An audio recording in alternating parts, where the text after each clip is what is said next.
All right, everyone. Well, it is New Movie Friday, and continuing on with our big summer movie series of tutorials, we're going to go ahead and do something with Angels and Demons this week, which opened up, that new movie starring Tom Hanks.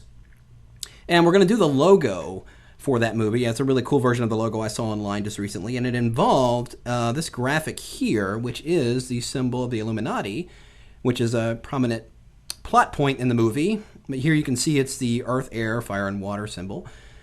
So I've got that on a transparent background, so I'm just going to simply drag and drop this into my working file. So I'm just going to hold my Shift key down, and that will drop it in the center of my document. Now, we don't see it, of course, because it is black on black, as you can see in my layers right here. And let's go ahead and make layers panel a little bit bigger there. So you can see the Illuminati symbol is there. If I turn off my background, it's in place. Let's go ahead and fill it with a color. I'm going to go ahead and lock my transparency here, and let's get this dark color red here inside my swatches panel. And you can see it's gone ahead and placed it in my foreground. So let's go ahead and press Option Delete. And it's going to go ahead and fill that graphic in. And what we're going to do now is go ahead and add a layer mask to this layer. So let's go ahead and click the layer mask icon at the bottom of the layers panel. Go over here my toolbar, grab the gradient tool. Up here in the options, we're going to go in here and select the foreground to transparent gradient. And do make sure that your foreground color is set to black. And with the layer mask highlighted, we're just going to come in from each of the four sides of this graphic and just kind of fade it out. And you see it kind of gives it, a little bit of a lighting effect in a way. And it's just kind of sitting back in space, which is kind of cool. I'm going to go ahead and press Command or Control T, and let's just give this a little bit of a rotation so it's not completely straight up and down like it is. And that looks pretty good. Now, I do want to add one more thing to this just to make it a little bit more interesting, is add a texture to it. I'm going to do that through a layer style rather. So with that layer selected, let's go into the layer style menu, and we're going to choose pattern overlay. And you can see it goes ahead and applies whatever the default pattern is. But we're going to go inside that pattern menu and choose this one right here. And if you hover over it, it will tell you it's a satin 128 by 128. And this is preset built into Photoshop. So you do have this texture in there. So I'm going to select that. And you can see it goes ahead and applies that texture. But I don't want it to look like it normally does with this all grayscale. And it's going to simply blend it in by changing the blend mode of this layer style from normal to overlay. And you can see it gives me an interesting texture there. Now, if it seems a bit much, you can always go in here and drop the opacity down, which I'm going to do. I'm going to drop it to about 50, and I think that makes it look a little bit more interesting. So see the before and after here. If I check the preview on and off, there's before. It doesn't look bad, but by adding that texture, it gives it a little bit of dimension, which makes it a little bit more interesting. All right, so that background element's done. Let's go ahead and add the text in here. So I'm going to go over here and grab my text tool, and I noticed that this movie does in fact use the obligatory movie font Trojan Pro. So go ahead and click inside of my document to set a text layer. And you can see it's already set to the Trojan Pro right here. So I'm just going to type the word angels. And we'll go ahead and just scale this up. I'm just using my free transform here. And let's go ahead and put this in place. I'm going to go and do a Command A, and that's going to select the entire document. And let's just do a horizontal center here by clicking that middle icon here in the options bar. And there we have it. Now, one quick thing I'm going to do, I'm going to double click and highlight that text. And let's just center justify that. And let's just redo that centering. So it's center justified, and it's in the center of the document. Let's go ahead and create a duplicate of this text layer by pressing Command or Control J. And let's drag that duplicate. I'm just going to hold my Shift key down and drag it down so it's right beneath the original word right there. And let's double click on that to highlight the text, and let's just type the word demons.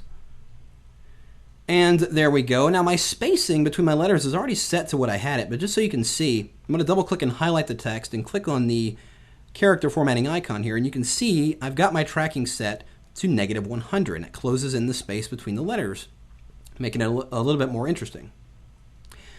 So there we have that. Now I need to apply a couple of effects to these texts, just as I saw it in the original poster. And the first thing is on this word angels. Well, I'm going to go in here and select that, and let's go ahead and throw a layer mask on that text layer.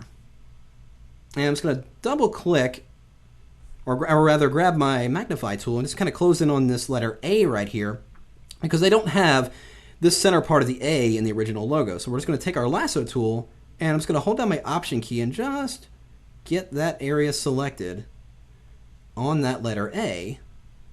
And then, since I'm on my layer mask, I'm just going to go ahead and fill that with black by pressing Option Delete, since black is set as my foreground color, and there it goes, masks that out, and there it gives me that effect. Now, there's something I need to do to the word demons here, but it's a little different. So what I'm going to do is highlight that text layer. I'm going to hold down my Control key and then click right on that layer, and it gives me the pop-up window, and we're going to choose Create Work Path. And if I turn that layer off, you can see it's created vector paths based on that text. If I go in my Paths panel, there it is. Right there is a Paths layer. I'm just going to double-click on that just to go ahead and save it. And let's go here and modify this. I'm going to go in my toolbar and grab the Direct Selection tool right here, if you fly that out.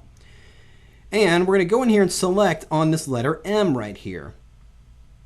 And I just want to select this bottom area right here. Now, notice there's a stray point right here that Photoshop added when I converted it to paths. I don't need it there, so I'm going to grab the Delete Anchor Point tool and just simply click on that to go ahead and get rid of that. So now let's reselect our Direct Selection tool and just drag and select these bottom areas of this M. Now notice the selected anchor points are solid, whereas the unselected ones are hollow like that. So that's what you want. Want to make sure we just got these center ones selected. Hold down your Shift key and simply grab those points and drag them down. So it just drags that part of the M just below the baseline. So that looks pretty good. Let's go ahead and load this entire path as a selection by going in and just dragging, selecting it all, and I'm going to press Command Enter, and it loads it as a selection. Let's go ahead and create a new blank layer and go ahead and fill this with white. I'm going to press Shift Delete, and under the Use menu, we'll just use white, and there we have it. So it's coming along very nicely. Well, let's go ahead and create a new blank layer, and I'm going to add a little element here. I'm just going to grab my rectangular marquee tool and just draw a very narrow line to separate these two pieces of copy. And let's just give it a bright red fill color. So select that bright red in the swatches panel, press Option Delete, and there we have it. So now I'm just going to add one more text element here. Let's go ahead and click in our text tool. I'm just going to, just going to make it slightly different the original. Instead of angels and demons, I'm going to make it angels versus demons. And we'll just go ahead and scale this and place it right here inside of that M. And that is pretty much it. We're going to add one more element here. I'm going to go ahead and create a new blank layer and go ahead and fill it with black. I'm going to press Shift Delete once more. And we're going to use black here. Go ahead and click OK. It fills the entire layer.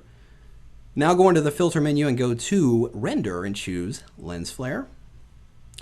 And right here we're going to set this the brightness to 75, and we're going to choose the 105mm prime right here. By default, it's got the 50 to 300 selected, but go ahead and select the 105 and drag the target so it's mostly in the center of the image.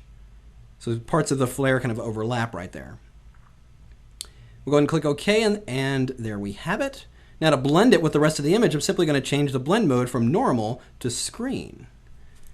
And let's go ahead and press Command or Control T to get the free transform, and let's just scale this in and position this right about there on the G. And there we have it. The big summer movie series continues with my version of this movie, Angels versus Demons. Hope you guys have fun with it. We'll see you next time.